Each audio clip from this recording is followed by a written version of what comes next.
नहीं जी, जब इन्होंने आर्मी ज्वाइन करी थी तो उनके सामने ऑप्शन रखा था ध्यानचंद के सामने कि आपको कौन सा खेल पसंद है, किसको खेल को खेलना चाहते हो। क्योंकि उस जो जैसे 15-16 साल की उम्र में हर बच्चा हर कोई गेम खेलता है, चाहे वो कबड्डी हो, चाहे वो रेसलिंग हो, चाहे हॉकी हो, फुटबॉल हो। तो उन्होंने कहा मैं कबड्डी अपना कुश्ती और हॉकी खेलता हूँ। हॉकी इसलिए खेलता हूँ, झांसी हीरोज क्लब जो हमारा एक ओल्डेस्ट क्लब रहा है, जिसने बेटन कप टूर्नामेंट भी जीता है, 2 बार जीता है, बॉम्बे गोल्ड कप जीता है, उस टीम के सदस्य थे। तो उन्होंने कहा मैं हॉकी भी खेलता हूँ, तो उन्होंने हॉकी को खेलना पसंद किया रादर देन कुश्ती। अब ये तो एक गॉड गिफ्टेड बात रही उनके साथ में कि उनको ऐसी लगन लगी, और लगन लगने के लिए जब कहते हैं ना कि आदमी उससे अटैच, हॉकी से अटैच क्यों हुए, हॉकी से अटैच इसलिए हुए कि उनके जो सुबेदार मेजर जो कंट्रोल करते थे खेल को, उन्होंने एक दिन ध्यानचंद को खेलते देखा और उन्होंने देखा ये लड़का ड्रिबलिंग बहुत कर रहा है, और कहते कोई बिना सिस्टम के ध्यानचंद खेल रहे थे। तो उन्होंने बुलाया कि लड़के इधर आओ। तो ध्यानचंद के पास गए, सैल्यूट किया सुबेदार मेजर बाले तिवारी। जब उन्होंने उनको सैल्यूट किया तो उन्होंने कहा कि तुम बहुत अच्छी ड्रिबलिंग करते हो, तुम्हारा खेल बहुत अच्छा है, तुम्हारी हॉकी का सेंस बहुत अच्छा है, लेकिन अगर तुम इसमें एक चीज और शामिल कर लो, वो है ball distribution. Right time ball distribution आप कैसे करेंगे, जिस दिन आपको वो आ जाएगा तो वो आप एक अच्छे खिलाड़ी बन जाओगे। तो ध्यानचंद ने उस दिन से, क्योंकि इतने बड़े सुबेदार मेजर का उन पर हाथ रखना या ऐसी सलाह देना, ये उनके लिए तो एक वरदान की तरह था, उन गुण की तरह था। तो उन्होंने इस बात को मान लिया और उसके तहत उन्होंने हॉकी खेली, जो उनके सुबेदार मेजर बाले तिवारी साहब ने इंस्ट्रक्शन दिए थे। तो जैसा आपने कहा कि उन्होंने हॉकी को पसंद नहीं करते, हॉकी पसंद करते थे, उन्हें क्या मान था हॉकी में वो इतने बड़े स्टार बन जाएंगे, वो तो एक जुनूनी तौर पर शौकिया तौर पर खेलते थे। तो मैं समझता हूं कि एक बहुत बड़ी उपलब्धि हिंदुस्तान के लिए, भारत के लिए रही कि वो शख्स ध्यान सिंह, जो एक छोटे से जगह से उठकर और उसने दुनिया के देशों को फतह किया। और सबसे बड़ी बात जो मैं कहूं कि जितने साल हम गुलाम रहे, और उस साल 1928 से लेकर 1936 तक इंग्लैंड की टीम ने अपनी टीम को, हॉकी की टीम को ओलंपिक में नहीं भेजा, इस डर से नहीं भेजा कि ये गुलाम देश भारत इंग्लैंड को ना हरा दे। इससे बढ़कर और क्या बात हो सकती थी हमारे देश के लिए। और वो 1936 का बर्लिन ओलंपिक जब मैच के एक दिन पहले इंडियन फ्लैग, कांग्रेस का फ्लैग बैठा के वहाँ पर दिखा, ये देशभक्ति की बातें नहीं है।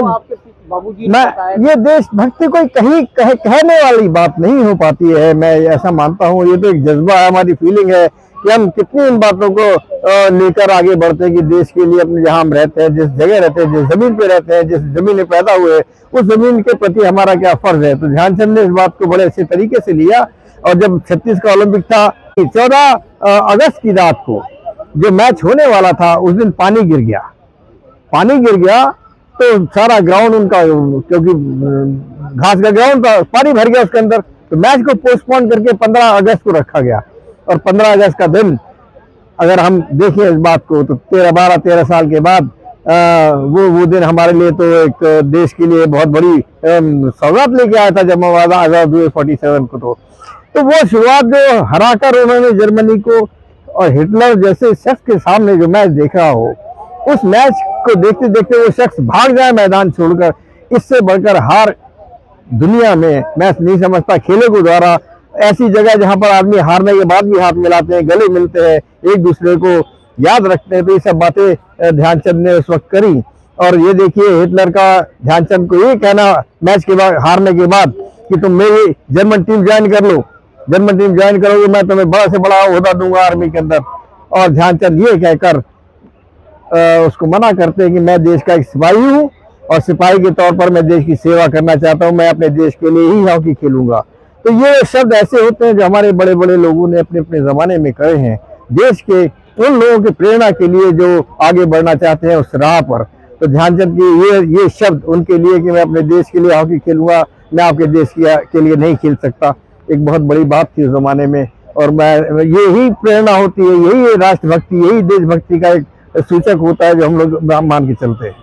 ध्यानचंद जी ने, रूप सिंह ने भी बहुत कारनामे अंजाम दिए हैं उनके भाई ने। देखिए ना, ध्यानचंद जी की अगर एक मूर्ति वियना में लगी थी एक जमाने में, और वे कैप्टन रूप सिंह जो मेरे चाचा रहे, ध्यान सिंह के छोटे भाई, उनकी नाम की रोड स्ट्रीट ओलंपिक के अंदर जर्मनी में 1972 ओलंपिक जब मैं खेलने गया तो वो स्ट्रीट उनके नाम की बनाई गई। एक भारतीय के लिए जो सिंपली सिर्फ हॉकी खेलता है उसके नाम को इतना बड़ा महत्व देना, उसको इम्पोर्टेंस देना, ये तो आप बाहर के लोगों से पूछिए, बाहर की कंट्री से, कि वो क्या इज्जत देते हैं। और एक और बात बताओ आपको कि 2012 का लंदन ओलंपिक, जहां पर 3 मेट्रो स्टेशन के नाम जो ज्वाइनिंग करते थे ओलंपिक विलेज को वहां के, उसके तीनों मेट्रो स्टेशन के नाम हमारे 3 बड़े बड़े खिलाड़ियों के नाम पर रखे गए थे। उसमें से एक लेस्ली क्लाउडिया साहब, जो एक महान खिलाड़ी बंगाल कोलकाता से रहे हैं, इंडिया के तो कप्तान भी रहे हैं। दूसरे खिलाड़ी कैप्टन रूप सिंह और तीसरे खिलाड़ी मेजर ध्यानचंद। ये उपलब्धियां अगर हॉकी देता है इस देश को, और उसको एनकरेज नहीं करते हैं, उसको हम आगे नहीं इन बातों को बढ़ाते हैं, तो ये दुर्भाग्य मैं कहूँगा इस बात का कि हमारे बच्चों को जो प्रेरणा मिलनी चाहिए इन बातों से, कि उनके अंदर एक गर्व पैदा हो कि हमारे खिलाड़ियों ने ऐसा किया है, उनके नाम देखिए वह कहाँ कहाँ लगे हुए हैं, तो ये एक बहुत अच्छी बात हो सकती है। और वियना में उनका एक स्टैचू भी है। जी, मैं वही कहूँगा, ध्यानचंद का स्टैचू उनके नाम की ग्राउंड लंदन के अंदर बनी हुई है, ध्यानचंद स्टेडियम बना हुआ है। ध्यानचंद के नाम पे न्यूजीलैंड में टूर होते हैं, मैचेस होते हैं, उनके नाम का टूर्नामेंट होता है वहां पर, जिसको मैं भी देख कर आया था। तो ये कोई एक जगह की विभूतियां नहीं होती इस तरह के लोग, और खिलाड़ी को तो हम पूरी दुनिया वाले कहीं ना कहीं, चाहे क्रिकेट की बात हो या फुटबॉल की बात हो, हॉकी की बात हो, हम वो सीमाएं पार कर देते हैं और उनको प्यार करते हैं। और एक चीज ये भी है कि आप एक जगह गए थे ओलंपिक्स में, आपके बगल में जो बैठे हुए थे वो आपके बाबूजी के साथ खेले हुए थे, टाई देखकर उन्होंने एक टाई दिखाई आपको कि ये टाई आपके बाबूजी ने दी। जी जफर साहब, वो मेरे लिए तो एक जैसे कहते हैं करिश्मा जैसे हो गया हो, कि मैं 1998 उट्रेक्ट में गया था वेटरन हॉकी खेलने के लिए, और स्टेडियम में फाइनल मैच चल रहा था, और वहां पर फाइनल मैच में हमारी भारत की टीम तो खैर हार गई थी, वो एंटर नहीं थी, लेकिन फाइनल मैच स्पेन और हॉलैंड की टीम के दरमियान था। पूरा स्टेडियम जो भरा हुआ, कम से कम 45-60 हजार के लोग उसमें स्टेडियम के अंदर भर रहे थे। मेरे साथ की 2 सीटें खाली थी। मैंने देखा एक ओल्ड कपल जो है वो चलता हुआ आया और वहां पर बैठ गया। अब वो आते वक्त मेरी नजर उनकी टाई के ऊपर पड़ी, जो कॉटन की टाई थी, उनके सूट के ऊपर जो कपड़ा पहने थे उसमें सूट नहीं कर रही थी, नीली डार्क ब्लू लाइट ब्लू की टाई। तो मैं बैठा बैठा सोच रहा हूँ मैं इनसे किस तरह बात पूछूं, ये टाई आप कैसे पहने बैठे हैं। एनीवे, मैंने बड़ी हिम्मत करी, और उनसे जो मेरे बिल्कुल करीब में बैठे थे, उनके बाद उनकी मिसेज बैठी थी, तो मैंने उनसे पूछ ही लिया कि सर मैं I ask you one thing. कहते yes gentleman, what do you want to ask. I said sir the tie you are wearing it looks like an Indian tie. कहते yes this is the Indian tie. मैं चौंक गया, मैंने कहा how come you are wearing the Indian tie, you looks like me, आप Netherland के लगते, Holland के लगते मुझे तो कहते नहीं, this tie is very precious for me. मैंने कहा how come. He said you know this tie belongs to Dhyan Chand. अब जब ध्यानचंद का नाम लिया उस टाई के साथ में, तो मैं तो चौंक गया। मैंने कहा ध्यानचंद? कहते yes, I played that match 1928 against Dhyan Chand when he scored 3 goals, 2 goals in the final and 1 more goal scored by some other player.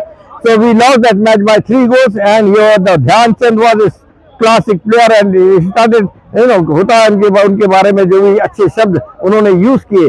और कहते मैं उनसे इतना इन्फ्लुएंस हुआ कि मैंने उनसे पूछा, ये कहा, रिक्वेस्ट करी कि सर क्या आप मुझे अपनी कोई मोमेंटो दे सकते हैं, वो ऐसी चीज दे सकते हैं जिसको मैं याद रख सकूं। तो ध्यानचंद ने अपनी टाई, उनके पास उस जमाने में वो टाई और पैंट और शायद यही तो थी, तो उन्होंने अपनी टाई उनको दे दी, और वो 70 साल के बाद वो शख्स उस टाई को पहनकर बड़े गर्व के साथ मेरे बगल में आके बैठते हैं, और मैं उनसे पूछता हूँ ये टाई आपको किसने दी, और जब वो बताते ध्यानचंद ने दी है, तो मैं उनको खड़े होकर फिर बोलता हूँ sir he was my father. तो ये वो कहानी है, जो कहानी 70 साल के बाद उस टाई को गर्व के साथ वो खिलाड़ी लेकर बैठता है और उसको पहनकर बड़ा गर्व महसूस करता है। तो ध्यानचंद ये हॉकी के लीजेंड्स हमारे रहे हैं, जिनको हम लोगों ने फॉलो किया है, और आज भी लीजेंड है हमारे साथ में। हम बंगाल में जब आता हूँ, ये बंगाल में मेरा जब भी आना होता है, मुझे अलग सी फीलिंग होती है। I feel something different here because I started my career from Bengal only. I started playing the A class hockey from the league tournament or the Britain tournament along with great legendary Gurbakh Singh Saab or West Pace, Inamur Rahman, Shahid Noor, those names were there. And I was a small boy that time, but I had to adjust with them. उनकी सोच के साथ, उनके खेल के साथ अपने आप को एडजस्ट करना मुझे, I was hardly 18 years old that time, तो उसको एडजस्ट करने के साथ में, बट दे हेल्प मी, तो ये सब चीज़ें हमारे साथ चलती रही, and I could do something for the country.